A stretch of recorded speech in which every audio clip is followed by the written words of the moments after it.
And welcome again to another wonderful Friday afternoon here at the United States Marshals Museum, live on the banks of the Arkansas River. It's been a crazy month as usual here. We want to make sure that we've got all kinds of good stuff set up for you as we start to continue on into April. We've been talking a lot about Goingsnake, and this will probably be the last installment on Goingsnake for a while. We are looking at our Goingsnake at 150 presentation going on next weekend here at the museum.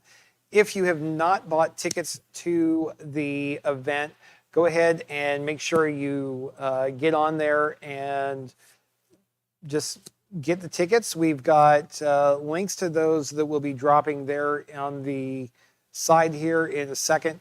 I'm going to make sure that we get these links put out for you. I know that we are looking at a number of different things going on right now. It's just been crazy around here as we get going. I know some of you probably have heard, some of you might not have heard, that the Marshals Museum is working towards our opening. It's probably going to be the very beginning of this next year. I know that we are really excited about what we're going to be doing. I know that this right here is the information for our Goingsnake tickets. And I'm wondering if Casey had a chance to get in on the feed today. And let's see if there's audio. There should be audio coming out right now. Awesome. So what we are looking at today, also I want to let you know that if you remember seeing me in my 9/11 shirt from our exhibit that we had, we are almost out of the 9/11 shirts. So if you want to, we are currently having a sale on the 9/11 shirts, and the current sale price on those is they were $15 for the 7 that are left. It's a closeout sale. That's a markdown to $15. There are 2 larges, 4 extra larges, and 1 XXL. So if you're excited about that, go ahead and jump on in, and we can get you one of those shirts, or the last ones from our Remembering 9/11 exhibit we had in September. We are also looking forward, as I said, next week at this time, we are going to be doing our Goingsnake at 150 symposium. We've got 2 days straight of that with the program. The program that we have is, again, I just can't say enough about how excited I am with all of the stuff that we're going to be doing. We have everybody from myself to the history and preservation officer at Cherokee Nation, the historian for the Marshals Service. We've got Chief of the Cherokee Nation speaking on Friday. We have Stacy Leeds, who is a former Chief Justice of the Cherokee Nation Supreme Court, Dean of the Law School at University of Arkansas, currently teaches at Arizona State University. She's going to be on talking. We also are looking at folks from the National Park Service, folks from a couple of former Oklahoma Historical Society employees. Just really excited. But today I want to talk a little bit about researching Goingsnake, and I'm just, as you can tell, I like talking about the subject, but just to let you know kind of like how we got here to where we are, there's a lot of things that we have learned about Goingsnake just over the last few years that are really just kind of changed a lot of perceptions about Goingsnake and how it happened, and what exactly it is that we're dealing with on Goingsnake. And so part of what I want to talk about is with the research. And a lot of the research, yes, we are going to be doing a lot of this research online. Some of the stuff, part of the problem to me is a lot of people go to Google, they'll type in whatever you want to talk about. And so in this case, tragedy at Goingsnake, and you start getting stuff about the Goingsnake massacre. And yeah, we don't talk about it as a massacre, but you get a lot of the articles like Wikipedia. You get some different videos. We get some different things about Zeke Proctor. We get some things about, at least some people are more and more starting to go by the term the Goingsnake tragedy, which I believe we started to coin that here at the Marshals Museum.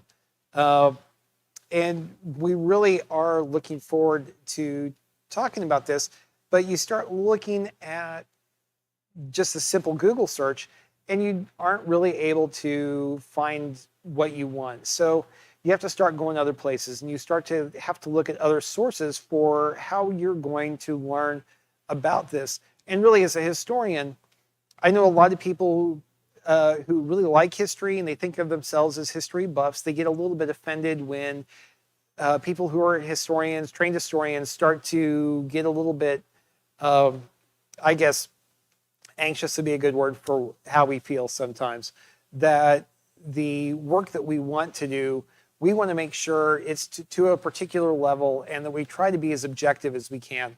And in order to do that, we have to find all of the first person information. One of the places I like to start out just to get a high level understanding of what people socially and culturally think is I'll go to newspapers.com. And if you don't have a newspapers.com, or you'll see me later talking about Ancestry, if you don't have an account to these, a lot of your local libraries will have accounts to these. Some of your local schools will have, or universities will have access to these. So you might be able to get access to this information. In this case, I punched in Zeke Proctor, 1850 to 1900, and you start to see a lot of the different articles that show up at that time. And this is a good starting point, especially for this event, if you want to understand why there's such a misconception, a misunderstanding of the event and why people believe a certain thing. And you'll see a lot of these are reprints of the same articles. Let me go ahead and open this one up. This is an article dated in 1897, talking about the career of Zeke Proctor, Deputy United States Marshal, a bad Indian. And I've read a lot of these before, but it's the same thing. You see different people will report these, and one of the things that would happen, much like we have our AP or Associated Press or United Press International or other news agencies, quite often people would take these articles and reprint them across the country. And so you have these articles like this one, just high-end view of what people thought about Proctor. And this is 1897, so this is 25 years after Goingsnake. So this is some different information about it, and it's a good way to kind of look at how this all happened. This article actually is not too far off of what actually happened in a lot of cases, but when you start to tighten up the dates, if I want to go instead, tighten it up to, say, 1875 as the farthest forward, you're going to end up getting a bunch of different articles that are talking about Zeke Proctor, and this is the Zeke Proctor gang. And it's like, I'd never realized there was a Zeke Proctor gang. But there's a lot of different ways to look at this, and it's always just a way to get some very beginning information about the subject, whether you're looking at Goingsnake or any other subject. If there's like a shootout, if there is a celebration of some sort, if there's something, just real good high level way to find out about stuff. I also like to go to Ancestry, and I will search for the individual the best way that I can figure out. You have to be used to maybe changing the spelling of a name. Different times the names will show up in different ways. Sometimes, like for Ezekiel, sometimes the records on Ezekiel are spelled wrong. Sometimes they're spelled correctly. Sometimes Proctor is spelled Procter. But you can find a lot of this information, and you can use it to nail down your search and build up a better understanding of the person who you're looking at. Not only can that come up, but going through things like Find a Grave, there's a Find a Grave reference here that has information about him, about where he was born, when he died, and where he's buried. And sometimes that will help you out, especially if there's information about other relatives.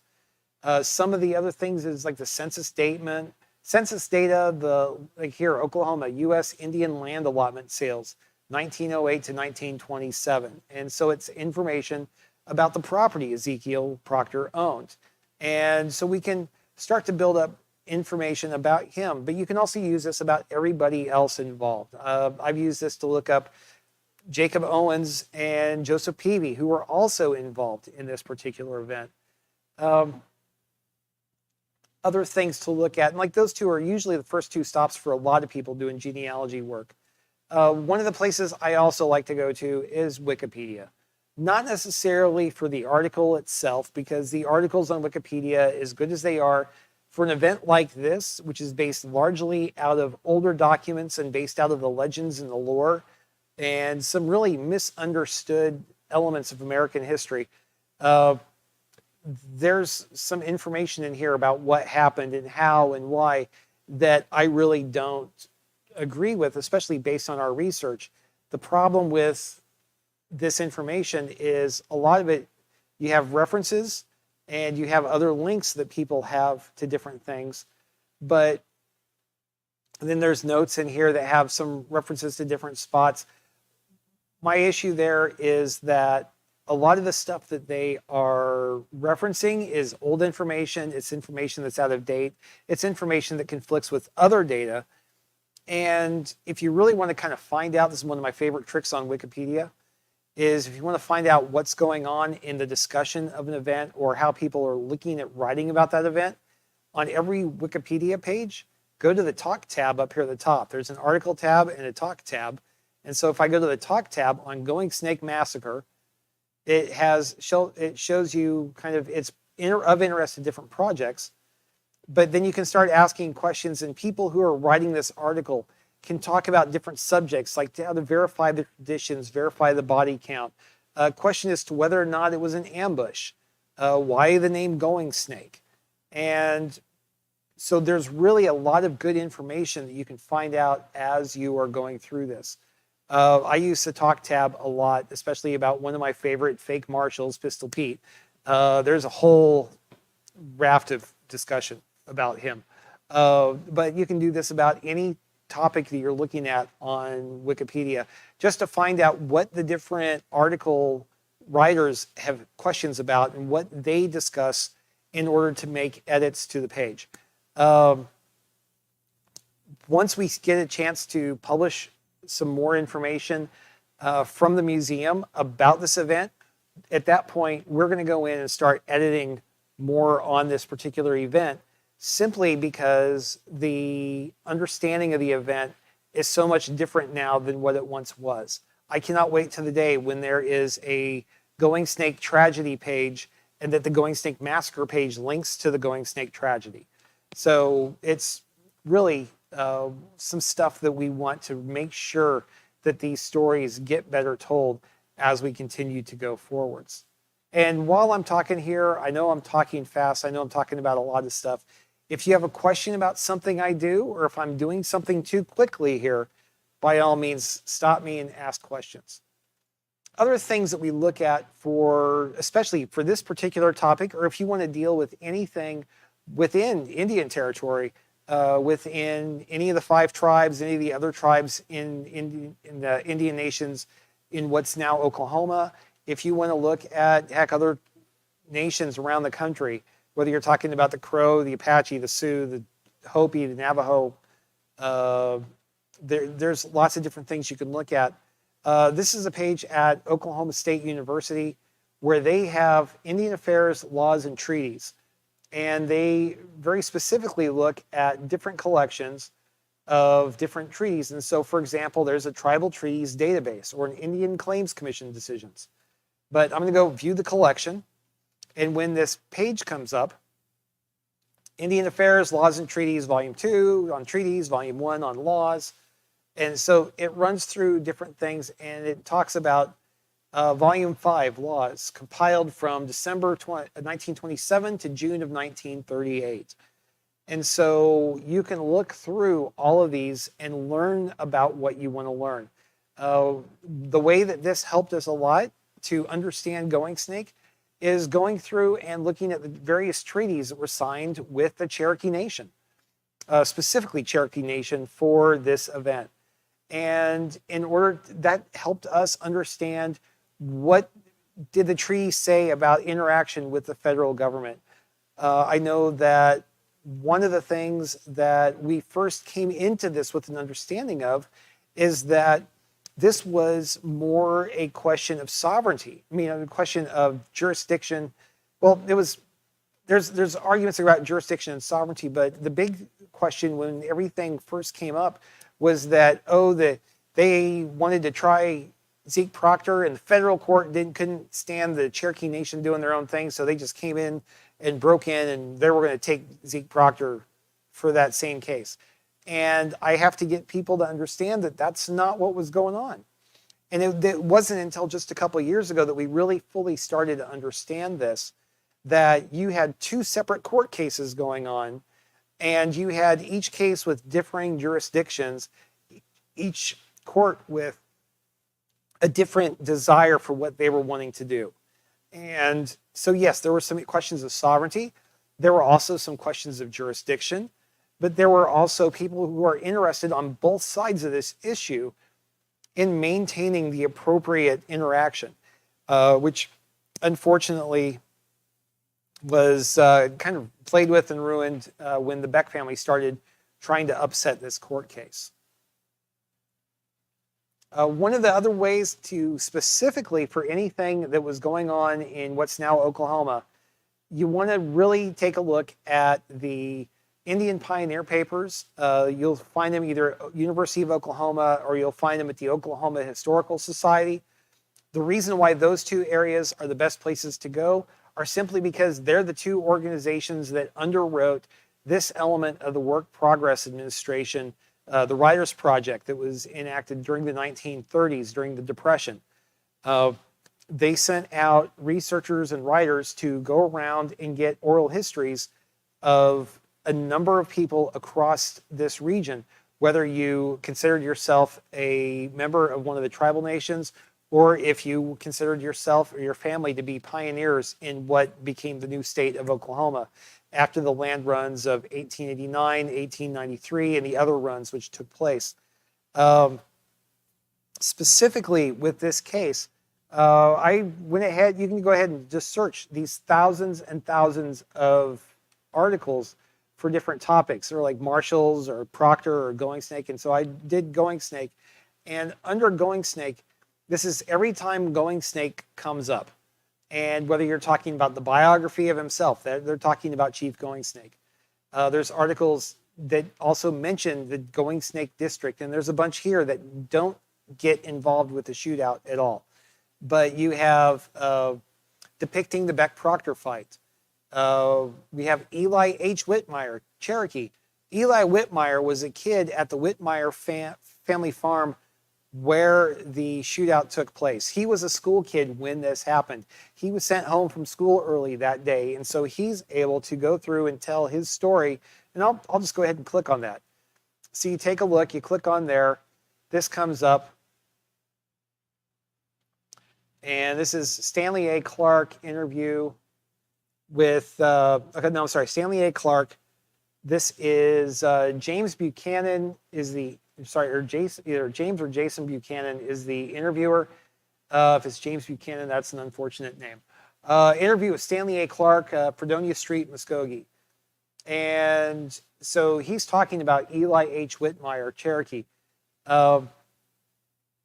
Okay, so this should be the Eli who was the kid during that time. There's another interview specifically with Eli Whitmire later on in this same group. And so this talks about Eli Whitmire, talks about being in Adair County, son of George Whitmire and Elizabeth Whitmire, born in 1858 on the old Whitmire plantation on the Barren Fork Creek. That's the Barren Fork of the Illinois River. Half-breed Cherokee Indian, lived his entire life within the bounds of Cherokee Nation. Ended up elected to the Senate from Goingsnake District. After Senate, elected as a member of the Board of Education of Cherokee Nation, Associate Justice of the Supreme Court of Cherokee Nation. And let's see if it mentions here. It talks about let's see. Two of the most interesting stories that happened in Cherokee Nation, Ned Christie, and then the Proctor fight, better known as the Goingsnake tragedy. And so here he talks about Ned Christie and some of the interaction there. I'm going to go ahead and skip past Ned Christie. down here to, let's see here. Yep, that's Ned. That's more Ned, more Ned, more Ned.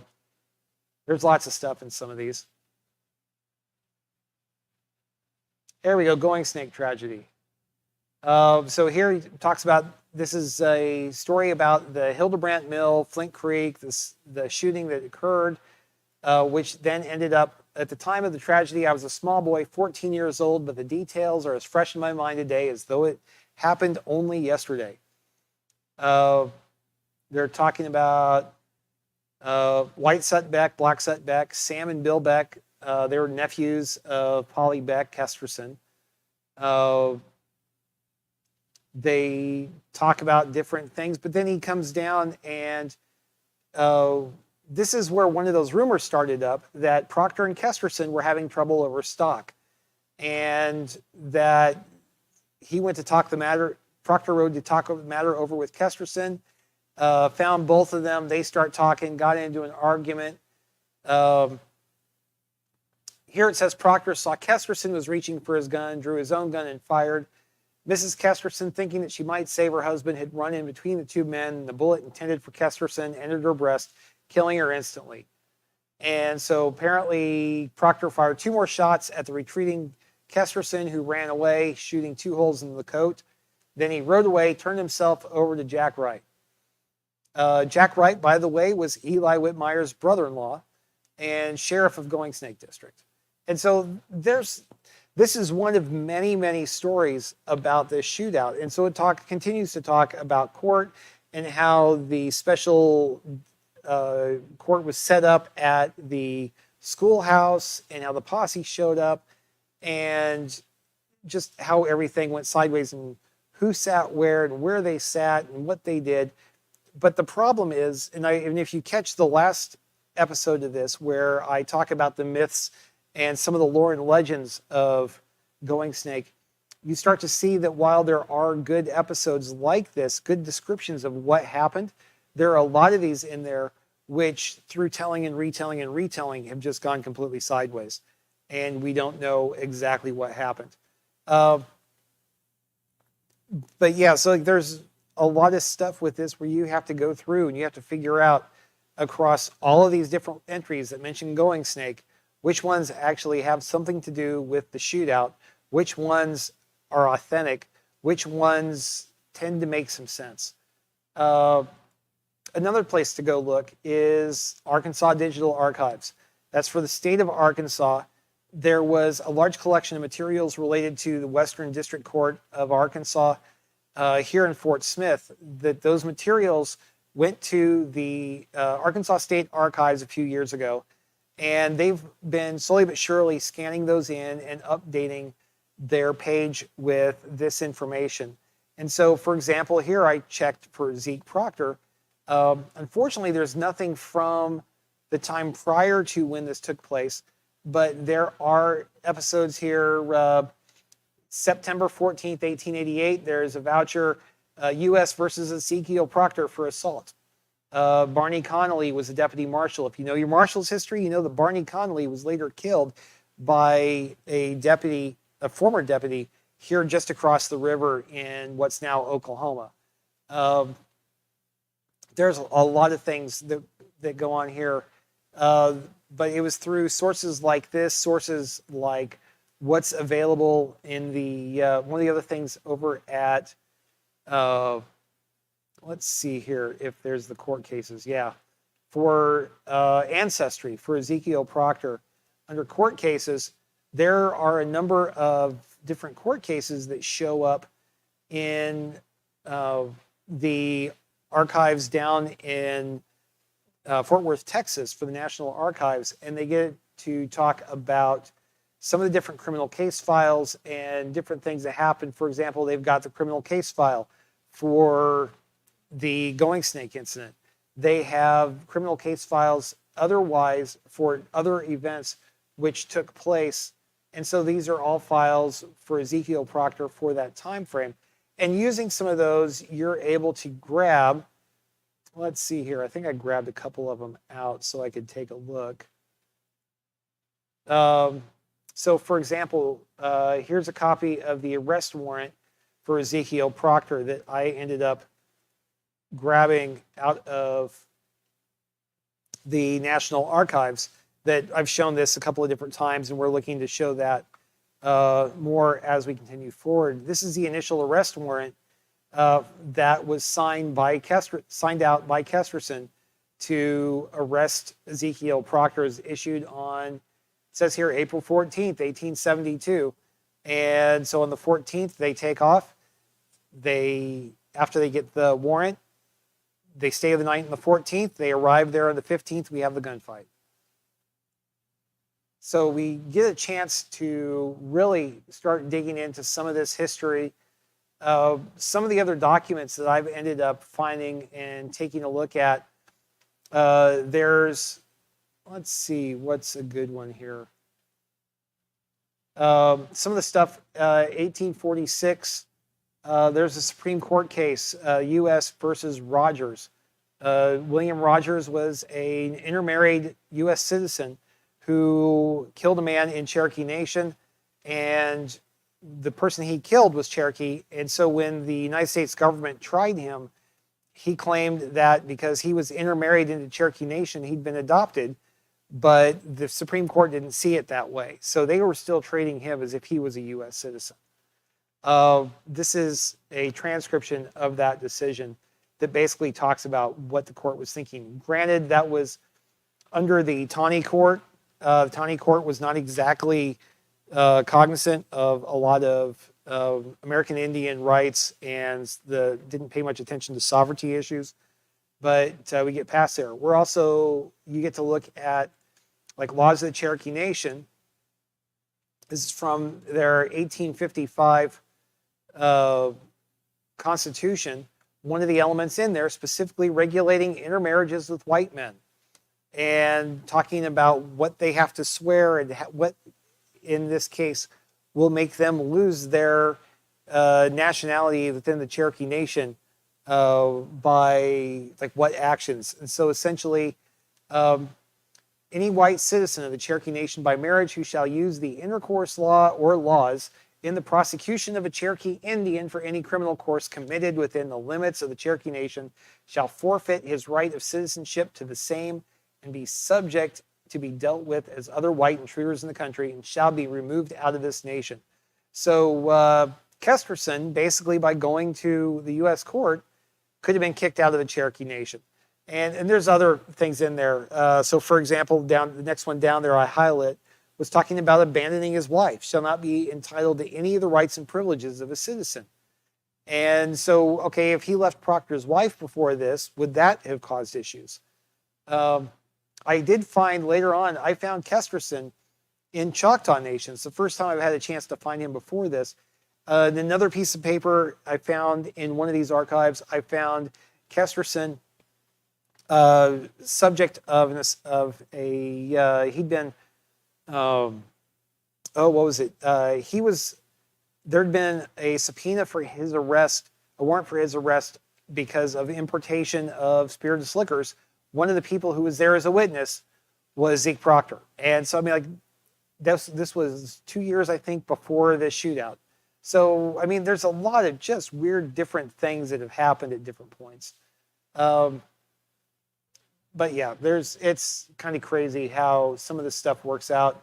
Some of the other documents that we end up coming across, let's see, here is under the, you can find a lot of things with Congressional Reports. And this is an excerpt from the report of the President to Congress in 1872, which is the report regarding the events which occurred in Goingsnake District. This was relative to the recent affray at the courthouse in Goingsnake Indian Territory. And one of the recommendations that came out of this report was that they erect a judicial district in Indian Territory. And this is in 1872. They wouldn't get those territories, that court district in Indian Territory, until 1895, well after the 89 and the 93 land runs over in what's now western Oklahoma. But yeah, there's Ulysses S. Grant, and you get reports in here by Jack Wright, the sheriff of Goingsnake District. You get the superintendent of Indian Affairs. You get Chief Downing, Lewis Downing, who was principal chief of the Cherokee Nation at the time. And so you get all of these different stories about what happened and how.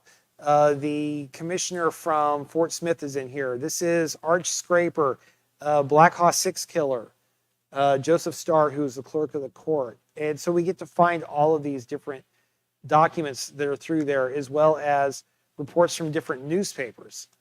One of my favorite pieces I found, though, in one of these was this letter to HR Clum, acting commissioner of Indian Affairs, Tahlequah, Cherokee Nation. Sir, in compliance with your directions of October 16th, 1873, I beg leave to submit the following statement relative to the arrest of Sut Beck. And so he's talking about this stuff in April 1872, talks about the gunfight and everything that happened. My big important takeaway from this one is, as we get down here, finally, the trial was appointed to come off at the fall term of the U.S. District Court for the Western District of Arkansas in 1873. While I was in Washington last summer, I addressed a communication to the Attorney General of the U.S. representing the facts in the case, setting forth that Scraper, Six Killer, and others, so you have the foreman of the jury and the judge, for whom warrants had been issued, were the victims rather than the criminals in this terrible affair. Prosecution of these men was unjust and malicious. I requested the Attorney General order this case dismissed. So it keeps on going. The Commissioner of Indian Affairs gave the hearty endorsement. Secretary of the Interior gave the endorsement. Through them, the attention of the Attorney General was called to the case. The Attorney General ordered the case dismissed. But soon after that, there was a warrant issued for Sut Beck and others. That warrant was issued by the court within Goingsnake. And as they continue through here, they talk about recently Beck and one or two others came in voluntarily, surrendered to the Cherokee sheriff, rendered a trial necessary. Under the Cherokee laws, there's no provision for the prosecution entering a nolle prosse. Therefore, the trial would have gone on. The prisoner's been either acquitted or convicted had it not been for the order of the principal chief suspending action. This order was procured in accordance with your telegraphic dispatch of the 15th instant. So this would have been the 15th the month before. Scraper, Six Killer, etc. on the part of the prosecution feel the attack made on the court, killing and wounding which followed were most wanton and murderous character. Yet if the quashing of the prosecution will restore quiet, they are willing to have it quashed. And so as you continue to come on, I've received a letter from N.J. Temple, U.S. District Attorney, Western District of Arkansas, dated October 21st, 1873, in which he says, I was directed by the Attorney General of the United States to dismiss the case of U.S. versus Zeke Proctor and others for murder at Goingsnake District, but was further directed that if the authorities of the Cherokee Nation should attempt to prosecute any of the Marshals Party, to re-indict Proctor and his party. So here we go. In late 1873, a document from a federal official saying what would happen. So, I mean, a lot of these stories, it's not that the story hasn't been out there. It's just that people didn't dig in the right places. And we were finally to the place where so much of this is available electronically, where you can access it and get this information out. So if anybody has a question, either whether you're asking live, or if you are watching this days, weeks, months down the road, by all means, feel free to throw a question into the comments. And you don't need to see that screen there. There we go. Go ahead and throw your question down into the comments. And yeah, as I show you, I just realized that I was showing you all my broadcasting software while you're doing that. So yeah, just go ahead and leave your questions in the comments. I am more than happy to answer this. However far into the future I see this, somebody will get back to you on this particular subject. However, if nothing else, I think with this last bit of information, we're probably going to go ahead and call it good for today. By all means, if the tale of Goingsnake and Zeke Proctor and Jacob Owens and the U.S. Marshals and Cherokee Nation, if it drives any interest in you, by all means, please feel free to come to Fort Smith, come to our webpage, go to our Facebook page. You can follow the link down below, and you can get your tickets to our event, which is going to be happening on the 8th and 9th of April this year, the 150th anniversary being on the 15th. And so we very much would love to see your shining faces here in Fort Smith at the Marshals Museum, where we can have those couple of days and we can all learn more about this subject. As you can tell, we really want to help get this story out and have more people understand exactly what happened and how and why, and then more importantly, why it's still important, why this topic is still relevant today. So with that, again, the links are there. Please feel free to stop at our store, pick up one of the shirts. Feel free to stop on at our webpage or that link that I just dropped and get tickets to our Goingsnake symposium, Goingsnake at 150, that we're going to be having on the 8th and 9th here at the museum. If you're catching this in the future after the 8th and the 9th, I'm so sorry that you're going to miss that presentation, but very definitely, if you want to learn more about Goingsnake or any of the other stories of the United States Marshals across all 230 years of our history, by all means, feel free to come here to Fort Smith and holler at us, and we'll be more than happy to talk to you. Thank you very much. If anybody has any questions at all, go ahead and drop those in our comments, and we will get back to you. Thank you very much. I hope you guys have a great, wonderful day. Have a good weekend. Stay safe, and I will talk to you next month. Bye-bye.